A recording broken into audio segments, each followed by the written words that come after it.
Good morning, folks. Welcome back to the channel. It's been a little while since I've uploaded anything, just due to commitments and stuff like that.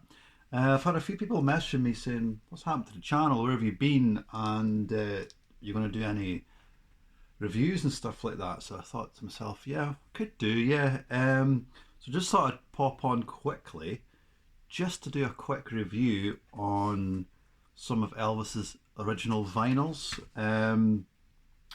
You've probably seen loads of reviews online on YouTube and stuff like that. And, I find sometimes, stuff can be over reviewed.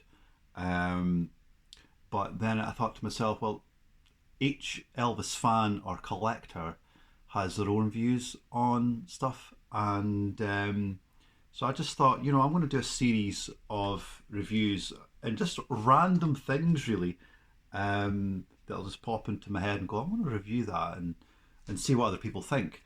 So today, I'm going to review probably one of my favourite Elvis albums, if not my favourite, is Promised Land. Yeah, beautiful album. It's very underrated.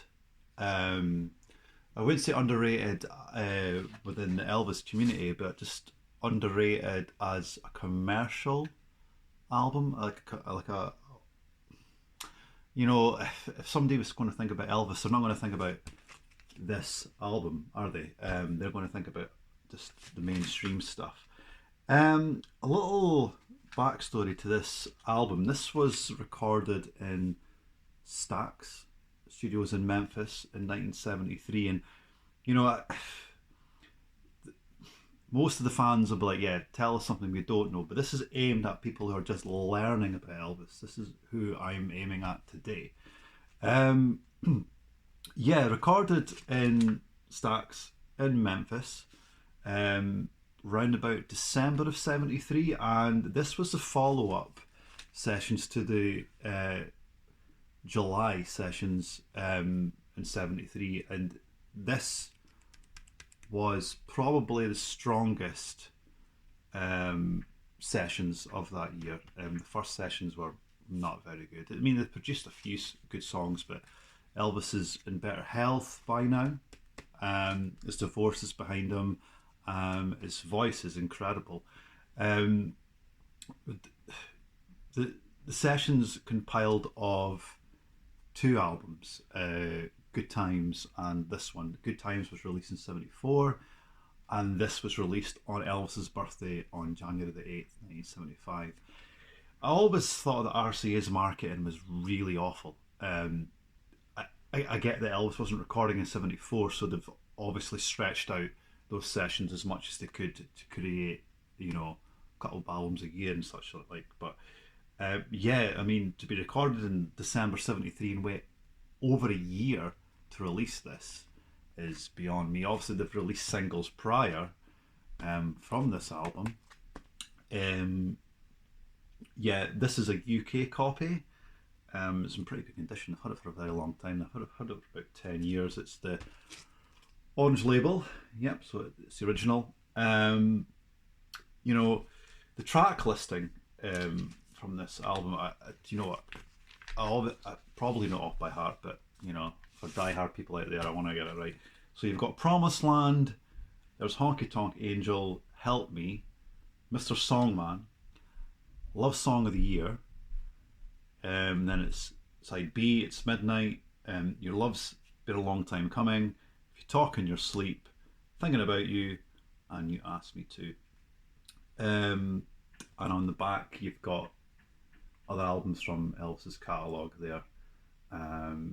Some great albums there. I mean, Race on Rock used to be one of my favourites, but as the older I got, and you kind of delve into more of material, how strong the material is, how Elvis is mentally. You get to delve into Elvis's mindset and stuff like that, and you go, it's not as strong as the others, but still a great album in general. I mean, Good Times album is a great album as well. One of my best friends, just kind of got to know Elvis's material via me, Her name's Kelly, and I'll just give you a quick mention, Kelly, in this video. And you know, as soon as she heard "Good Time Charlie's Got the Blues," I think she became a fan then. And it's a random song to listen to and go, "Oh, I like this guy even more now." But great song, by the way. And she also loves "Love and Arms," which is, I think that's some, and "My Boy" as well. Great songs from that album. But we'll look at that album maybe at a later review. So yeah, this is a follow up to "Good Times," which is on the back there. Um, I can't remember really the singles from this album. I think it was "Promised Land," "Help Me," "Mr. Songman," "It's Midnight," "If You Talk in Your Sleep," and "Thinking About You." I like the flow of the album. It flows really well. You start off with a rocker, which is "Promised Land," brilliant track. Um, you know, it's kind of got a country and you know, power ballad feel to this album, which I've always liked Elvis in the 70s. I think it's probably my favourite era. Um, you know, I didn't really grow up with the 50s stuff because my dad liked the 60s and 70s. I love Elvis in the 50s like anybody else, but I like Elvis as a maturer Elvis, an older Elvis. Um, the overall sound as well is better by this time. Um, but you know, a lot of Elvis fans diss the album because of sound quality, um, and it's got a lot of heavy reverb on it. But I like that. I like the originality. I've got CDs. I've got numerous CDs and versions of Promised Land, and there's a CD I've got here, and it's the CD from like I think it's either 2002 or 2003, which has got some of the bonus songs from Good Times on there as well. And I hate it. I hate the sound quality. It's dry. Um, it's there's no reverb. I always like to stick to the original of the way it was supposed to sound when it was released. It might be good or bad, but I like I say, I always like to revert back to the original sound. Um, you know, the songs from this album that are on the 70s masters, I don't like it either. I don't like the mix, it's too dry. I don't like where it just sounds like Elvis is singing in front of you. The vocals are too up front. Um, uh, the only good thing about the mixes recently is the drums and the bass, where they've kind of made them left and right and they're not just one sided. But that's more of a musician thing coming out of me. But the flow of the album's great, and it's one of those albums that I like every single song from start to finish. I love most of Elvis' songs. I mean, there's people I love every single song. Don't give me that crap. There is songs out there I avoid like the plague. I just not into them at all. But this album is an album where I don't tend to. Oh, I'll skip it. I'll listen to it from start to finish. And you know, I listen to the song probably about twice a month, give or take. Because obviously I've got Spotify as well, and it's most recent. It's always in the most recently played. Um, I just find the maturity of the album. It's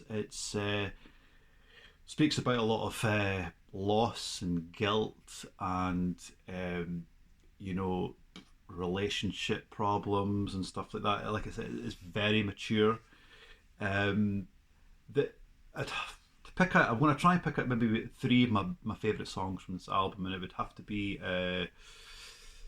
there's "Honky Tonk Angel." I love that song. You know, it used to be "Help Me" for a while, but I've kind of I do like "Love Song of the Year." I love the arrangements in the album. "It's Midnight," great song. The drums in that song are absolutely fantastic. The voices, the chorus sounds, they're just amazing. If you talk in your sleep, what a funky song that was. It was. Uh, you ever find with Elvis, he kind of gave you a style, and he teased you with it, and I thought, oh, I wish he did more like that. Like, for instance, if you talk in your sleep from the Race on Rock, I just wish that he did more of that.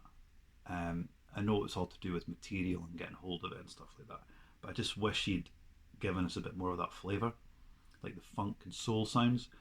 Um, you know, and if you're talking to sleep was written by Red West, you know, he doesn't get enough credit.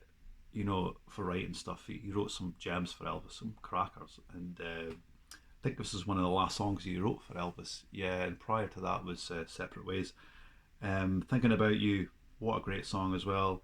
Um, I say pick out three, but God, it's hard, isn't it? When people say, "Oh, pick your favorite Elvis song," it's like, ugh, it's hard, isn't it? It's. I don't know about you, but I go through phases, not favorites. It's a phase thing with me. I can listen to the same album for days and then get tired of it and go on to something else, which is a great thing about Elvis. He's got that much material that you can go through phases for years and years and years and years. But yeah, I mean, to be fair, after this album, you had Elvis Today, which was another strong album too, and it, it just, I just love the album. I love the artwork. The artwork is superb. This was taken in 1974. This picture, I can't remember the actual tour dates. If there's professionals out there on concert dates, you can let me know. I know it's in '74 at some point. And what's got my attention to this album is the cover. It's like the blue and the kind of yellow font. It's vibrant. It's big writing. It catches your attention quickly. I like the font. I like the peacock jumpsuit. It's been one of my favourites. What is a bugbearer for me about RCA? And I moan about RCA quite a lot. I think most of us Elvis fans do, and collectors. Just their marketing was terrible, but obviously there wasn't professional photos of Elvis, as in photo shoots to promote albums. It was just concert shots all the time. So credit to Ed Bonja, he took some credible shots of Elvis, and you had to get live shots, which is fair enough. You know, but yeah, I just love the artwork. But as the years gone by and it's more recent times, they have released Elvis at Stax, which has got a pretty cool cover and stuff like that. You know, but we don't know these songs were made in Memphis. We didn't know that back then. We didn't have a clue. I'm only 38, but like for likes of my dad and stuff that were collecting it first time round, they didn't know these songs were recorded in Memphis. In fact, to the unknown fan, like that could have just been a live album because it was all live shots. So I blame RCA for that one. It was lazy. It was very lazy. We'll stick a Elvis's name, Promised Land, photo. That's it. There's no backstory. It's not even backstory on the back to say, yeah, on the back. The back to say recorded in blah blah blah blah blah. It just tells you vocal singers in the back, like background singers. You've got the engineers, and it just tells you where the album's available on, like Stereo 8 or cassette tapes, and it just tells you other albums that are available, and it only tells you at the bottom where it's printed. This one, it was obviously printed in London.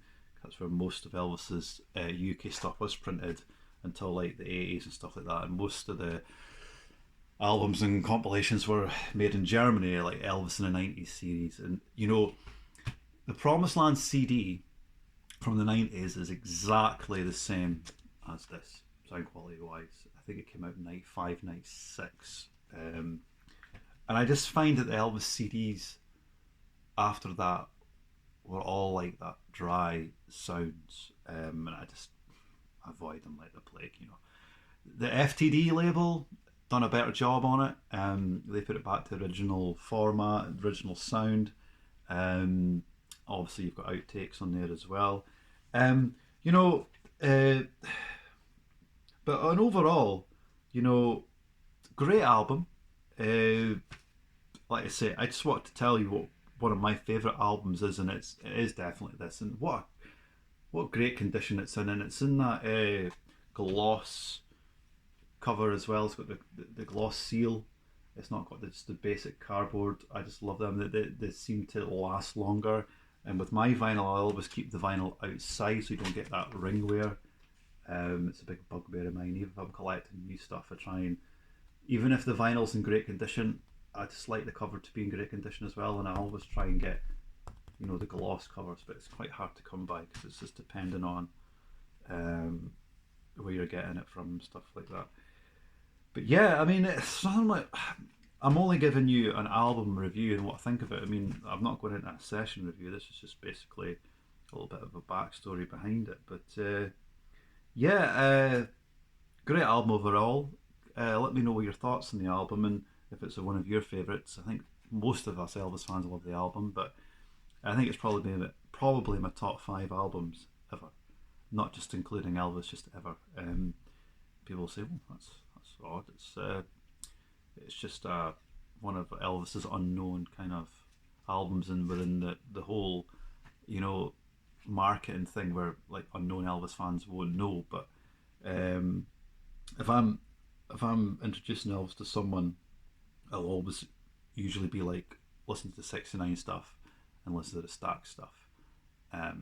You'll get two different styles and different eras, but you know, great album overall. From start to finish, just absolutely fantastic. So let me know what you want me to review the next time, and if this is what you like to see, I'll do more. I haven't written any notes down. This really off the cuff stuff for me. But yeah, let me know what you think of Promised Land in the album. Sorry, I don't know where I'm looking at the camera, so if I'm looking over there, I'm really sorry.